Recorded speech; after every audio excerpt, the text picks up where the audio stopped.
Mga kabriganta, nagpadala na ng mga sulat si Senate President Jesus Cordero sa mga kasamahan niyang senador at maging kina-House Speaker Martin Romualdez at Vice President Sara Duterte hinggil sa posisyon na kanyang tinatayuan na proposed calendar ng activity at maging ang nilagdaan niyang special order para sa pagbuo ng Administrative Support Group. Sa ilalim ng proposed calendar, pagtapak ng June 2 o sa kanilang pagbabalik sa sesyon, sisimulan na nila ang presentasyon ng Articles of Impeachment at kung saan babasahin na rito ang mga aligasyon laban kay Vice President Sara Duterte. June 3, magko-convene na sila bilang impeachment court at mag-oath-taking bilang mga senator judges.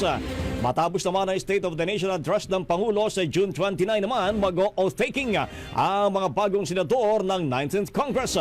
Habang sa June 30 na target nilang simulan ang mismong paglilitis o presentasyon ng mga ebidensya na magsisimula ng alas 9 ng umaga hanggang alas 2 ng hapon.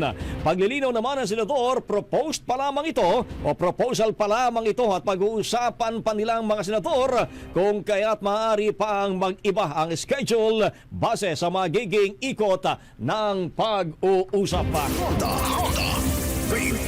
Ang bahaging ito ay hatid sa atin ng DriveMax Herbal Capsule. Lalaking angat, tumatagal.